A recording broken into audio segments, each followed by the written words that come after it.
Hi there guys, welcome back to Upper Reach's live stream wine tasting. And we've got a nice little, pre-Mother's Day special here about sparkling. So today I'm going to really take us through a little bit about how we make sparkling wine, also a bit of the history around it as well. Talk about how we make sparkling wine, how it's grown in the vineyard, and really just show you some of the tools that are actually used when we hand disgorge sparkling wine as well. So I hope you're sitting back, I hope you're relaxing there with your mother and your mum and your lovely, got to treat and spoil her rotten, that is the way to do it. And also some of I'll be popping in a couple of little, oh wow, I didn't kind of know that, little hot tips about sparkling and a little bit of, there's a bit of a misconception about the origins of sparkling as well. So we'll be going through those as well. So the first section will be all of that, so a bit of the background. Then I'll be talking about, the wines, and we'll have a great little special guest as well joining us too, which will be lovely. And then we'll finish off with our question and answer as well. So I think we should get started. So hope you have your wines all ready poured, all of your sparkling ready to go. So let's delve into sparkling wine. So pretty much sparkling was actually made by mistake. And for hundreds of years, it was actually classed as a fault in the wine.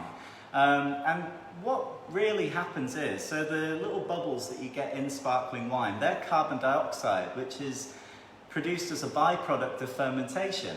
And back in the day, they didn't really understand that the carbon dioxide could infuse into the liquid. So sometimes you'd have wines that were being made which were supposed to be still, and they ended up having a bit of a frizzante to them. And that's basically where sparkling wine started. They couldn't really get fermentation fully stopped. And they really just decided, okay, well, there's something here that we can play around with, but for centuries it used to be a huge fault in the wine. Even to the point where wineries would lose between 20 and 90% of all of their still wines because the bottles were not strong enough to actually withstand the pressure that would be building up in these bottles because of the carbon dioxide being made. So all of this carbon dioxide would be produced, the bottles would not be strong enough to withstand the pressure, and you're talking about 5 or 6 bars of pressure inside these bottles, and they would just explode.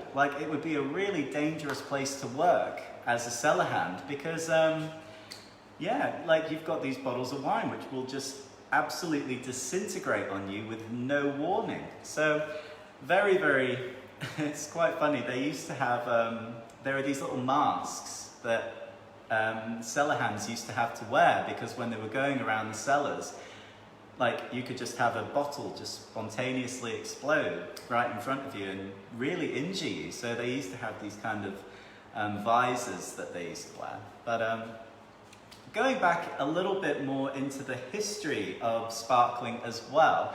So obviously we start off with a little bit of a mistake, but then it's a common kind of misconception actually that Dom Perignon was actually the first person to make sparkling wine on purpose. But actually the first person to do a secondary fermentation, which actually allows for bubbles to be produced in the wine, the carbon dioxide to be made and then infused into the wine, was a fella called Christopher Merritt, who was a British scientist. And he was experimenting with all of these kind of things, and he developed a way to actually do a primary fermentation where you're making a base wine, and then you add pretty much, it's a mixture of yeast, sugar, and you do a secondary fermentation that is inside the bottle. And that was where really sparkling wine just came about really, and this was kind of in the sort of 1820s. I've had a little look around, it seems to be around then, and around that time. But with sparkling wine in general, I mean, it has become such a, where would we be without sparkling wine, really? I mean, it brings such joy to people. It's such a party accessory as well. And it has been marketed through centuries. I mean, with VE Day yesterday as well, the celebrations that would have been happening 75 years ago, yesterday, with all of the champagne, would have just been monumental. And the sparkling wine, it's just, you need it at every party, every occasion, and yeah, it will always be that way. Going back a little bit as well to how we make sparkling. Now, I did mention secondary fermentation when I was just giving a bit of a background into the history. So what we actually have to do is, well, first off, when we're picking our grapes, we have to pick them very, very early so that it's not ripe. That's one of the most important things. You need to have grapes which are not quite ripe and they have very high acidity. We then create a base wine from those grapes, but you don't completely finish the fermentation. So we actually have to, basically start it off with the primary fermentation. We then put it into bottle where we add something called a liqueur de tirage. And that is that yeast, that sugar mixture where pretty much the yeast is going to eat the sugar that's also left over in the base wine and also the sugar that we add in the tirage. It's pretty much going to start fermenting again. And when it's fermenting, so fermentation, you're converting sugar into alcohol, carbon dioxide and heat. Now, when that carbon dioxide is being produced, these bottles are sealed with something like this. This is just a little steel crown cap. You'll see them on a lot of beers. And it just stays in the bottle. And because the carbon dioxide doesn't have anywhere to go, it actually infuses into the liquid, making our sparkling. And over time as well, because you're going to develop a lot of complexity with this traditional method of sparkling. It's really, I don't know, it's easily the most labor-intensive way of making a wine that we know easily, because the primary fermentation, you can also put the first wine into oak as well. There are just so many things that you have to do with sparkling, and I've not even gotten halfway.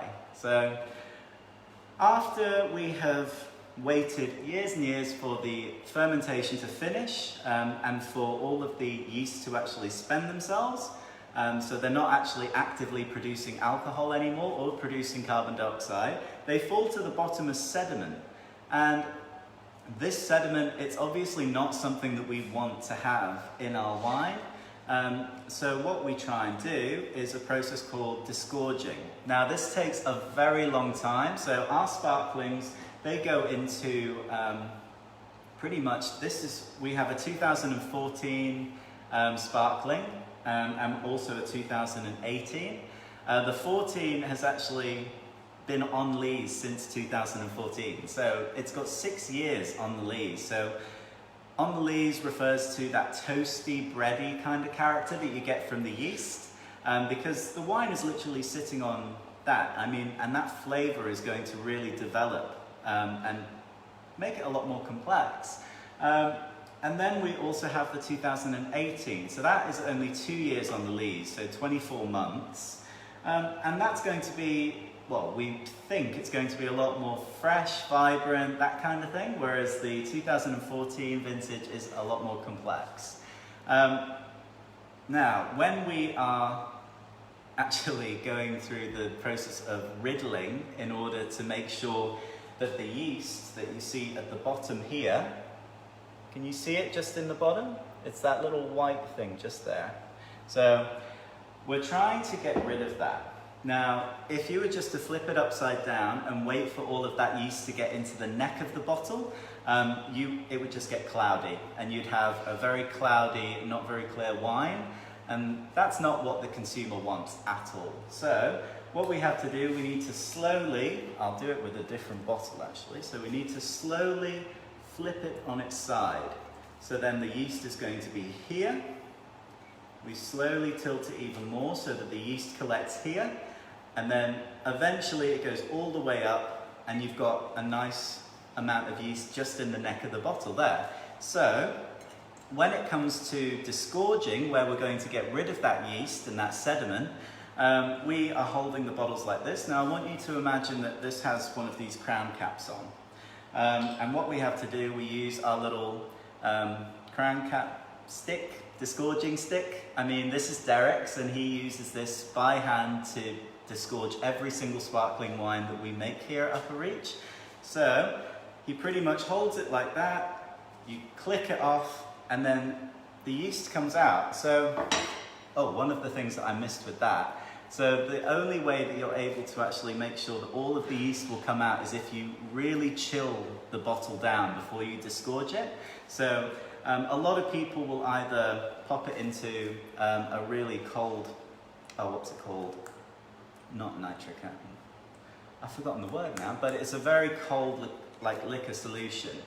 And basically, what we do here, we just chill a whole room really, really cold. And what that does is it makes the yeast and the sediment stick to the crown cap. So when you are doing the process of disgorging, then the yeast actually comes out as a pellet. So that's a really fun little thing. But once we've done that, there's also a little bit of wastage as well. So once we allow the yeast to come out, we have to pull it up, and we then top them up from each other. With certain wines and certain sparklings from across the world, they will also add something called a liqueur d'expédition, and that's also known as a dosage. So you can actually add like grape juice to make the wine a bit sweeter, and just to make it less austere and less dry. So it's a very important thing to do with our sparklings as well. I know when we make our sparkling Shiraz, we have to add a nice little bit of either a fortified or a nice little bit of, yeah, sweetened red juice. So lots of options there. Also, once we have done that, so once we have topped them up from each other, so they're all 750 mils, we are then going to pop in our lovely cork. So the machine basically just plonks it in. These bottles that sparkling go into are incredibly strong. They can withstand 5 to 6 bars of pressure, and they make sure that everything is really nicely sealed there.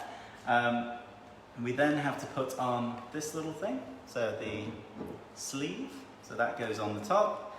We have a nice little machine that you basically push the bottles into them, and like it expands on the inside like a balloon, so it kind of crushes them onto the shape of the top of the bottle. So, and this is after the little cage has gone on as well. So our sparklings, really, it is so labor intensive, and all of our sparklings that we make here, so our sparkling Chardonnay, most years that we will make it, and occasionally our sparkling Shiraz, everything is done by hand. Everything is in the traditional method, which I outlined there. There are quite a few little ways of making sparkling wine, and I do not recommend the soda stream one. That is not a good way to do it. So there's another little process called the transfer method, and that is where you actually have it in a tank, and you seal the tank, and then the bubbles are formed and trapped there. That's a cool little way of doing it, but it's not the way that it's done in Champagne. It's not the traditional method. And what we like to do here, especially because when we were taught here at Upper Reach how to make sparkling wine, we were taught by the best. We were taught by Dora Mann next door, who makes incredible sparklings. And really, yeah, he guided us a lot, Dora Mann did. So we're very lucky in that regard. But with these sparkling wines, the Swan Valley is making exceptional sparklings at the moment, and the same as Western Australia as well. Generally what we'll find is a nice, generally quite Chardonnay predominant, also a little bit of Pinot Noir, Champagne generally from that region, so you can do, what's it called? So, oh, there we are. Looks like my mother has joined us for the early Mother's Day special, so hi Mum. The other little, oh, lost my track now. Anyway, yeah, you're going to be getting amazing sparkling wines here in the Swan Valley because we've got a nice Mediterranean climate. And what that climate does, it makes the fruit really rich with flavour. So we're very, very lucky to be, here in the Swan Valley in this beautiful climate. Let me have a little think. Oh, and that does remind me actually, since Mum has just joined me. There is a common misconception with one of the most famed sparkling producers in the world. So what some people will call Moët. It's not Moët. Apparently it is, because it is Dutch German, it is actually pronounced Moet. So there's a fun little fact for you. Apparently if you go to France, they still say Moët because they don't know the Dutch German part of the name. But yeah.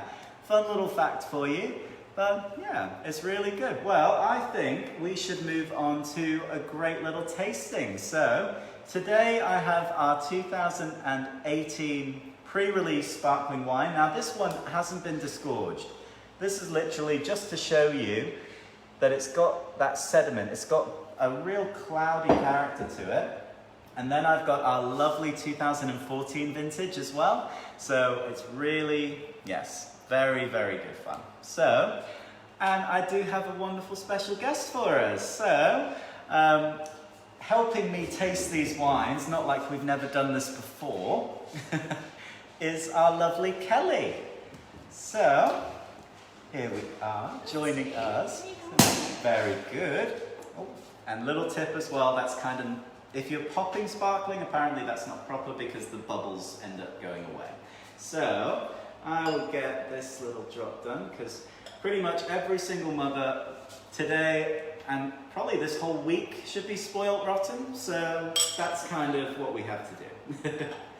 So we've got the 2014 which we've just poured, and then I'm going to give us a little bit of this. Now I've got to be very delicate with pouring this because of the sediment that's in it. We've had a couple of bottles of this, haven't we, Kelly? Yeah. It's really good. And you can actually, I'll show you guys in a second the difference in the colour, and you can see, I'll show you here actually, so you can see how the sediment is still in this one, and then this one is really nice and clear. So that's exactly what disgorging does to your sparkling wine. It makes it nice and clear, really refreshing. So what should we start with? Should we start with what we know? Let's start with the 14. So, on the nose, what kind of things are we getting, Phil? Some brioche. Yeah. Citrus. Real nice citrus and brioche character, I agree. I mean, this has been on the lees for, oh God, how long now? That's 2014, so 6 years on the lees. So we're expecting a nice bit of that toasty brioche and that bread character to it as well. There's a lot of green apple jumping out of this one for me, and like, and a hint of honey as well that comes through. Definitely, and like that's probably just with the age as well. You generally tend to get quite honeyed character in sort of older wines too. Well, cheers and happy Mother's Day to everybody out there getting spoiled rotten as well. Oh, I haven't got a spittoon. Oh well, these things happen. It'll be a sip. Really great acidity to it as well. So the finish is quite dry, which is lovely. So it's like fruity. Just bursting with flavour, and that's exactly what you want for your sparklings as well. You can get so much character out of a sparkling, and yeah, this one, and the finish as well. Like finish with sparkling wine is so important because I mean, if it's there and it's gone, it's not really a whole experience. No, it does linger that one, and it finishes quite creamy as well. That's beautiful. Lovely. Well, I'm very interested to try this undisgorged one. So 2018, so there's a hell of a gap between the last time we made sparkling wine. So we had a vintage 2013, 2014, and then we go straight to the 2018. So this will be very interesting to try. Ooh, it's much more like, it's much more kind of sherbety on the nose, like very. Ooh, that smells delicious. Okay, I want this out already. Not so much green apple coming through, you get a trace of it, but not so much. That's true, actually, yeah. There's much more of that kind of like underripe nectarine or like peach kind of, Yes. like there's more stone fruit in this one for me. And that's the Chardonnay coming through in it. Definitely. And like with the Chardonnay, we use the Chardonnay obviously from this vineyard because we have so much Chardonnay here. And like the Chardonnay that we use for it is actually, I think it was what, 1985 it was planted? I think it was around 1980 or 1985. So this is really old vine Chardonnay. So old vine and vintage sparkling. And for the great price, $35 a bottle, with all the work that goes into it, I mean, that is a steal. It is. Like, it's a beautiful little wine. I could just smell it. I can keep smelling it all day. Oh, It's God. amazing. That is a stunning little wine. There's like a guava character to it, like the Verdelho, for me. And like, all that stone fruit that comes through. Amazing. But that is a really delicious little wine. I don't know. It is a shame that I couldn't disgorge a little batch for us, but I think definitely, yeah, that is going to be an absolute treat. I'll email everybody as soon as it comes out. It will be quite a while. I think it'll be in the next sort of year and a half. Depends how quickly you guys buy and enjoy the Sparkling Chardonnay 2014. Yeah. Well, the 2014 is still looking absolutely fantastic as well. I agree. Like I said, it's got that beautiful fruity brioche green apple coming through, but then it finishes dry, and it's lovely. It's Great for Mother's Day or for any celebration. Exactly. But yeah, let's have a little look at some of our questions anyway. So we've tasted those wines. Do let me know what you think about them. So, Johnny says his favourite duo. Hi, Johnny. Hello, Sarah, as well. So let me just start from the top. Wonderful. Thank you, Daniel. You've done the nice little cheese platter with his. Oh, that's what I forgot to mention. So sparkling wine and food pairing. This is a huge deal. So sparkling wine, food. It is the most versatile thing to have with any meal, really. I mean, cheese boards, like Daniel mentioned, definitely cheese boards. I mean, the acidity and the creamy butteriness of the cheese would just go beautifully together. I know a traditional kind of pairing is shortbread as well. Yes. And then just anything kind of. But Saturday night on the couch, bowl of popcorn. Bowl of popcorn, I love it. Sparkling. Or, as I will be doing tomorrow morning, I'll be having a bowl of this with sparkling Chardonnay with some Danishes and a beautiful fruit platter to wake up for Mother's Day. Oh, there we go. I do hope everybody is being that spoilt. It'd be marvellous. That sounds amazing. Alrighty, let's pop down. But yeah, I mean, it is very versatile with food pairings as well. Let's have a little look. Ooh, olives. It's like salty olives and sparkling. I've never tried that myself. I'm going to have to give that a go later. Here we go. Hello there, Michelle. Very kind of you to watch. And Joanne, who got me into wine in the first place. So, well done. Oh, the sparkling Shiraz, I know. So, fun little thing with the sparkling Shiraz. We are actually working on making a really great dosage to go in it so that we're able to release it in the future. As soon as we, pretty much, it's like a little... It's very difficult because, so red wine and sparkling, obviously it makes a great thing at the end, but when you're making it, for some reason the tannin in the red wine reacts quite badly with carbon dioxide being built up. And what happens is, when you're trying to disgorge, it just goes everywhere. Like, it's really, it's a bit of a pain to do, but I mean, yes, it is labour intensive, shall we say. But we are going to be working on that in the next few weeks. We've come up with a couple of good dosage levels and we'll work on that. So Daniel, I hope at some point I'll be able to get you a bottle of the sparkling Shiraz. Let's have a little look. Oh, sparkling Tempranillo. That would be bloody gorgeous, wouldn't it? That is full of wonderful ideas, Daniel. Thank you. Let's see. Oh, so Louise, The question is there a difference in the way that Prosecco and sparkling wines are made? Now, Prosecco is quite an interesting one because, so they're trying to get it categorized like a regional classification. So like what champagne has. So we can't call sparkling wine champagne here in Australia because it's not made in the Champagne region. Prosecco is trying to do the same thing as well because they're saying, okay, so Prosecco is made with a grape varietal called Glera, and pretty much they're saying that, okay, you can't call it Prosecco because when it's actually made with the Glera grape from this region, so we can only call it Prosecco. But it is made in the transfer method, I believe. So like the traditional method is more like sparkling from the Champagne region and Cava, but Prosecco, I believe, is made in that secondary method. So you've got the tank, you then introduce the yeast into the tank where the secondary fermentation happens. So, and they're also generally quite a bit sweeter, so the dosage is going to matter a lot more as well. I think that is basically my knowledge of Prosecco, pretty much. But I think that's basically it. That is a great question. Let's have a look.